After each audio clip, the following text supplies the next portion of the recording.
You find yourself standing in a narrow corridor deep within the Forbidden City, the year 1720. The walls around you are painted in imperial yellow, but the air tastes of fear and jasmine incense.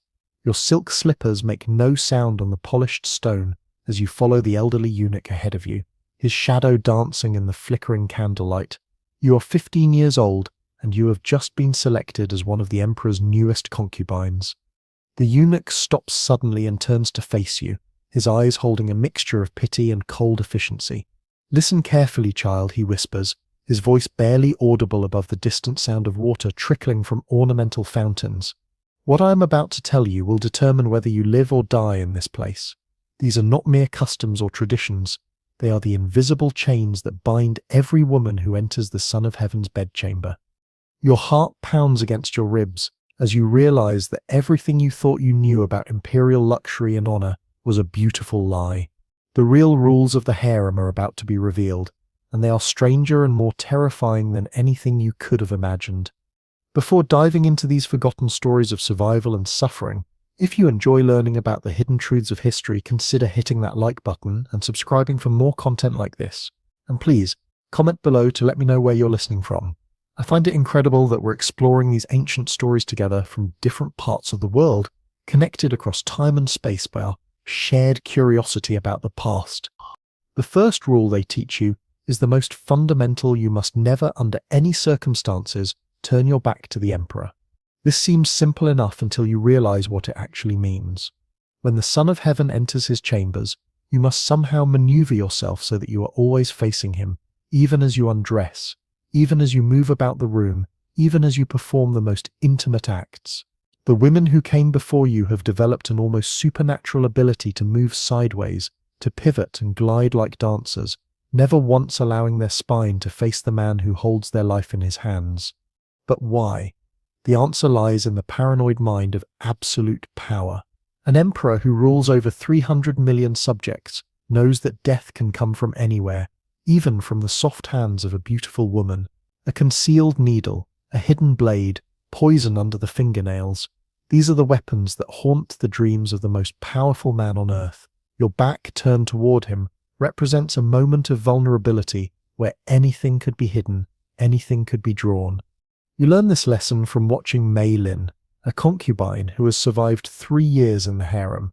She moves through the emperor's chambers like water, never abrupt, never showing her back. When she needs to reach for something behind her, she turns in a graceful arc, her eyes never leaving the emperor's face.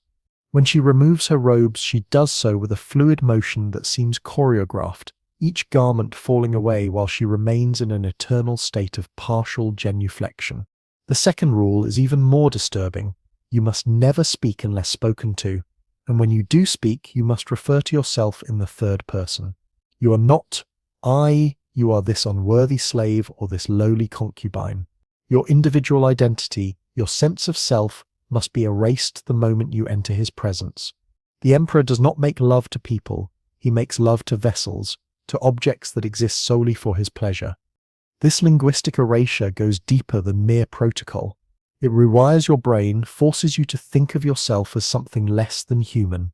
Within months, many concubines find that they cannot even think of themselves as I when they are alone. They have become fragmented beings, their very thoughts colonized by the grammar of submission. The third rule involves your eyes, and it is perhaps the most psychologically devastating of all. You must never look directly into the emperor's eyes during intimacy. Your gaze must be fixed on a point just below his chin, creating the illusion of submission while avoiding the dangerous territory of genuine eye contact. But this is not about respect.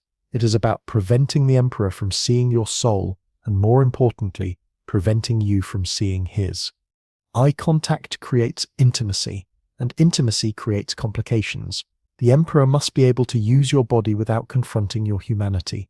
If he sees the fear in your eyes, the pain, the desperate longing for home, he might hesitate. If he sees the intelligence burning behind your gaze, he might begin to wonder what you are thinking, what you are planning. And if you see into his eyes, you might discover that the Son of Heaven is just a man, lonely and afraid, desperately trying to prove his divinity through the conquest of women's bodies. But the most twisted aspect of this rule is what happens when it is violated. If you accidentally meet his gaze, you must immediately prostrate yourself and beg forgiveness, not for disrespect but for the presumption of treating him as an equal. The punishment for repeated violations is not death, but something worse. You are sent to serve in the quarters of the eunuchs, where you will spend the rest of your life as a reminder to other women of what happens when you forget your place. The fourth rule governs the most intimate moments of all. During the act itself, you must maintain complete silence unless the emperor specifically commands you to make noise. But this is not about discretion or modesty. It is about control. Your pleasure, your pain, your very breath must be regulated by his will. If you cry out spontaneously, you are acknowledging that you have an independent physical response, a body that exists beyond his control. This cannot be tolerated. The enforcement of this rule creates a horrifying theatre of intimacy. Women learn to hold their breath, to bite their tongues until they bleed, to dissociate so completely from their bodies that they feel nothing at all. The emperor, meanwhile, becomes addicted to the power of commanding response. He might spend an entire night trying to break a woman's silence, not through pleasure, but through pain, through endurance, through the simple assertion of his will over her autonomy. Some women break under this pressure. They develop a condition the palace physicians cannot name, a complete inability to make any sound at all, even when they are alone. They become living ghosts, their voices stolen by the impossible demands of imperial desire. The fifth rule is about timing, and it reveals the mechanical nature of imperial sexuality. The emperor's climax must always come last, but not because of any consideration for his partner's pleasure. Instead, it is because his release represents the moment when the cosmic order is restored. His seed is considered sacred, a direct connection to the divine mandate of heaven. For a concubine to reach her peak before him would be tantamount to suggesting that her mortal pleasure could somehow supersede the divine will. This creates a nightmarish calculation for the women involved. They must constantly monitor not only their own responses, but also read the subtle signs of the emperor's arousal. They become experts in the art of suppression, learning to delay or prevent their own climax through sheer force of will. Some develop techniques of mental distraction so effective that they can recite entire poems or perform complex mathematical calculations while their bodies are being used. The sixth rule involves the aftermath, and it is here that the true cruelty of the system becomes apparent. Once the emperor has finished, the concubine must remain in position, usually prostrate, until he gives permission to move. This can last minutes or hours, depending on his mood. But during this time, she is not allowed to clean herself, to adjust her position for comfort, or to show any sign of physical discomfort. The purpose of this rule is to reinforce the fundamental inequality of the exchange. The emperor can immediately return to his normal state, can dress, can call for refreshments, can even summon other concubines. But the woman who has just served him must remain frozen in the position of absolute vulnerability, her body still bearing the evidence of their encounter, until he decides to release her from this final act of submission. The seventh rule is about pregnancy, and it reveals the complex intersection of politics and biology in the Imperial Harem. If a concubine becomes pregnant, she must immediately report it to the head eunuch, not to the emperor himself. But here's the twist. She must report it, even if she is not certain, even if she only suspects. The penalty for failing to report a pregnancy is death, but the penalty for falsely reporting one is a beating that leaves permanent scars. This creates a state of constant anxiety about every bodily function. Women become hypervigilant about their cycles, their appetite, their energy levels. They develop elaborate systems of tracking and monitoring their own bodies, turning their physicality into a source of terror rather than strength. The lucky ones learn to read the signs accurately. The unlucky ones guess wrong and bear the consequences on their skin. But the most insidious aspect of this rule is what happens to confirmed pregnancies.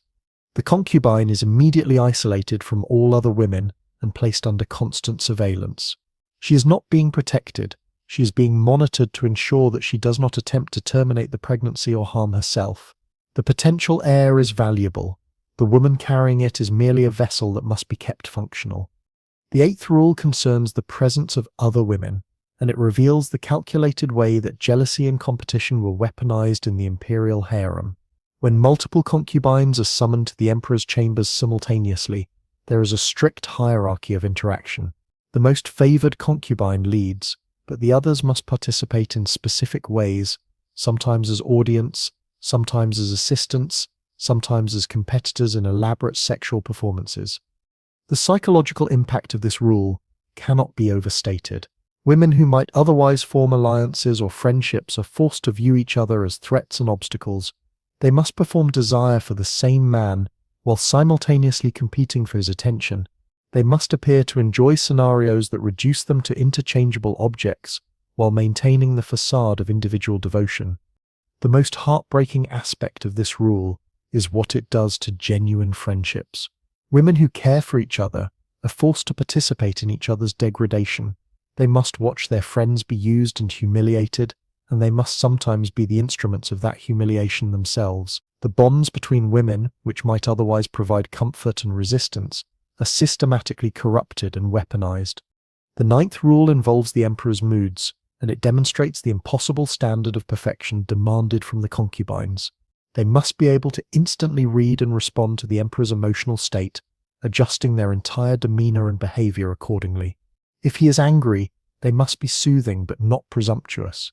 If he is sad, they must be comforting but not pitying. If he is celebratory, they must be joyful but not overly enthusiastic. This requires an almost superhuman level of emotional intelligence and self-control. The concubines become expert psychologists, studying every micro-expression, every shift in posture, every change in breathing pattern.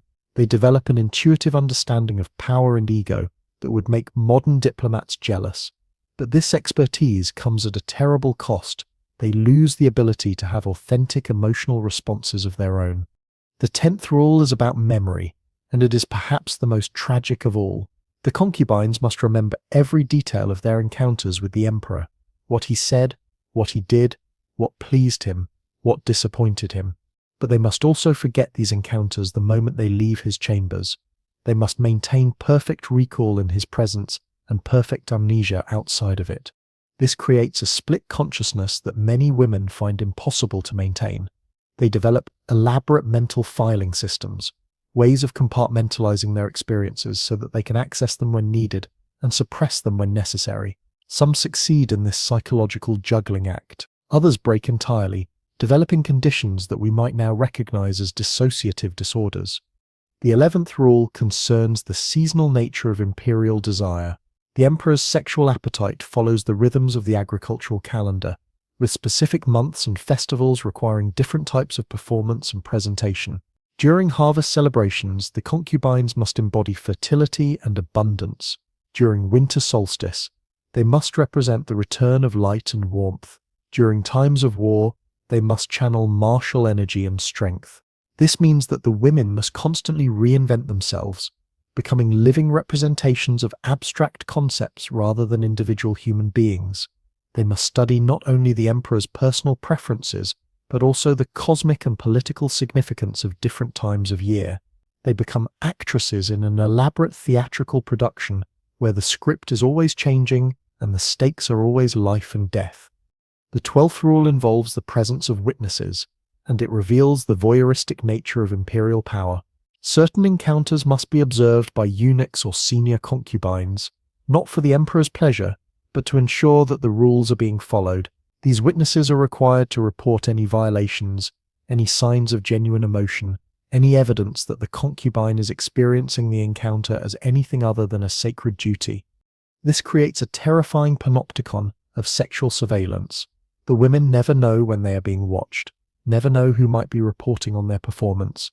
They must maintain the facade of perfect submission even when they think they are unobserved, because the consequences of being caught in a moment of authenticity are severe. The 13th rule is about gifts and rewards, and it demonstrates the psychological manipulation at the heart of the harem system. The emperor occasionally bestows presents on his concubines, jewelry, silk, delicacies, but these gifts come with invisible strings attached. Accepting a gift means accepting a debt that can never be repaid. The concubine must express gratitude not just for the gift itself, but for the honor of being chosen to receive it. More insidiously, the gifts are used to create hierarchies and jealousies among the women. A concubine, who receives a valuable present, becomes a target for resentment from others. But refusing a gift is seen as an insult to the emperor's generosity. The women are trapped in a system where every kindness is a weapon and every reward is a punishment. The 14th rule involves the concubines' families, and it reveals the true scope of the harem's control. The women's relatives are essentially held hostage to ensure their compliance. But the threat is not just against their lives, it is against their honor, their social standing, their ability to marry and have children. A concubine who displeases the emperor does not just risk her own death, she risks the destruction of everyone she has ever loved. This creates a psychological burden that extends far beyond the walls of the Forbidden City. The concubines carry the weight of multiple generations on their shoulders. They must perform not just for their own survival, but for the survival of their entire family line. The system ensures that even in their most intimate moments, they are never truly alone. The faces of their parents, their siblings, their future nieces and nephews are always watching.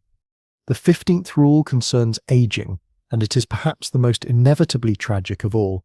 As the concubines grow older, they must find ways to maintain their appeal without appearing to try too hard. They must age gracefully, but not noticeably. They must accept their diminishing status while still competing for the emperor's attention. They must mentor younger concubines while knowing that these same women will eventually replace them. The beauty rituals become increasingly desperate and dangerous. Women use lead-based cosmetics that poison their skin. They undergo painful procedures to maintain their youthful appearance. They develop eating disorders and exercise compulsions in their attempt to hold back time. The lucky ones die young before they have to face the slow degradation of their value in the emperor's eyes. The 16th rule involves death, and it brings us to the darkest corner of the harem system. When an emperor dies, his concubines face a choice that is not really a choice at all. They can volunteer to be buried with him, ensuring their honor and their family's security. Or they can live on as widows, forever marked by their association with a dead ruler, never able to remarry or have children of their own. The preparation for this final rule begins from the moment a concubine enters the harem. She must cultivate a relationship with death, must learn to see it not as an ending but as a fulfillment of duty. She must write letters to her family explaining her choice, must compose poetry about her devotion, must participate in her own mythology, even as she prepares for her own destruction. The 17th rule is about resistance, and it is here that we see the incredible strength and ingenuity of the women who survived this system. Despite everything designed to break them, they found ways to maintain their humanity, their connections to each other, their sense of self. They developed secret languages, coded conversations, hidden rituals that allowed them to remember who they were beneath the roles they were forced to play. Some forms of resistance were subtle, a glance held too long, a song hummed just slightly off-key, a way of arranging flowers that spelled out messages in a language only other concubines could read. Other forms were more dramatic, elaborate suicide plots, escape attempts, secret pregnancies that were hidden from the palace authorities. The women who attempted these acts of rebellion knew the consequences, but they chose to risk everything for moments of authentic choice. The 18th rule concerns love, and it is the most complex and heartbreaking of all. The concubines are forbidden from feeling genuine affection for the emperor, but they are also forbidden from not feeling it. They must simulate love so perfectly that it becomes indistinguishable from the real thing, but they must also maintain enough emotional distance to survive the inevitable rejection and replacement. This creates a psychological tightrope that few women can walk successfully. Some fall into genuine love and are destroyed by it. Others maintain such complete emotional detachment that they become incapable of feeling anything at all. The rare women who find the perfect balance between simulation and protection often pay for this skill with their sanity, becoming performers so accomplished that they lose track of their own authentic emotions. The 19th rule involves the emperor's death, and it reveals the ultimate disposability of the concubines' lives.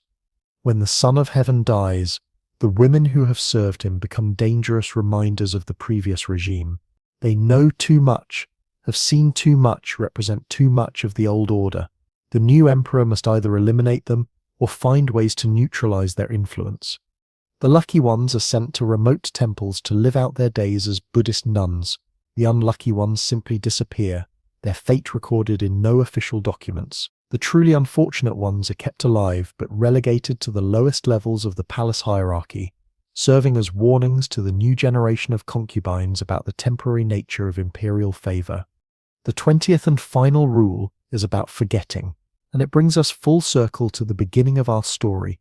The women who survive the harem system must learn to forget everything they have experienced, everything they have seen, everything they have been forced to do.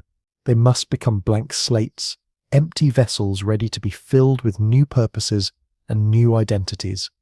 But forgetting is not erasure.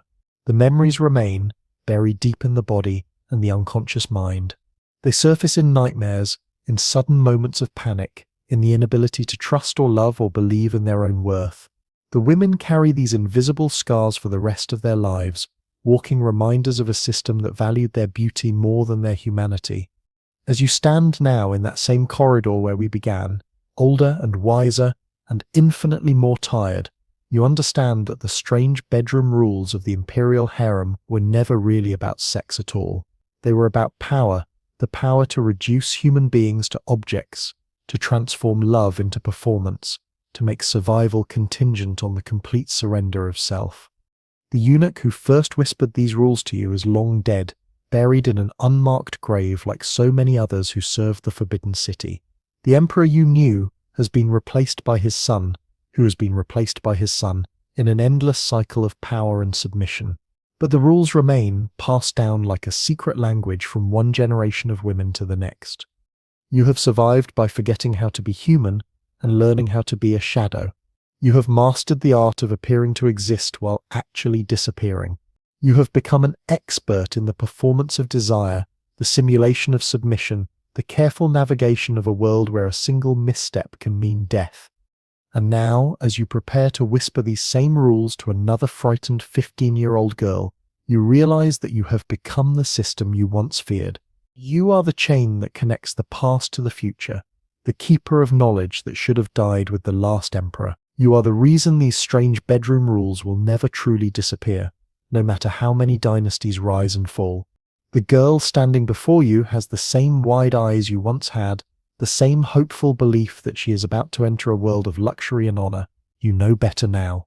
You know that she is about to enter a world where the strangest rule of all is that in order to survive, she must learn to forget that she was ever human at all.